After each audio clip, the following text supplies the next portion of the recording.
Nagpasulabi gihapon ang hanging amihan mga kapuso inungdan nga makasinati gihapon tag bugnaw nga panahon alang sa dugang weather update. Ato makauman si Van Singson ang weather specialist pagka sa Visayas. Maying hapon sa tanan, mao kini nga ato ang pinakaulang kahimtan sa ato ang panahon.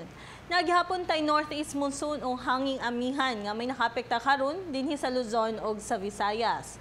Ug tungod pod ana dinhi ron sa Sugbo apila na ang tibuok Visayas kay makasinati karon og nindot nga panahon nga aduna lang tay mga panagsang mapanganuron ngadto na sa madag-umon nga kalangitan nga naapod tay gihapon mga patak-patak na mga pag-ulan. Samtang atong temperatura dinhi ron sa Sugbo kay makasinati tag 24 to 30 degrees Celsius. Ang kadagatan dito ron sa Eastern Visayas kay makasinati sila og kusog na pagbalod. Samtang dinhi ron sa Central kay makasinati sila dito kasarangan ngadto na sa kusog na pagbalod sa kadagatan. Ang adlaw kay mosilang ugma ini ka slice 2 sa buntag.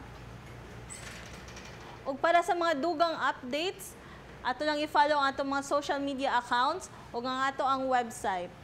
Ug dinhi na lang kutob gikan sa Pag-asa Visayas DOST din sa Mactan, ako si Van Singson. Maying hapon.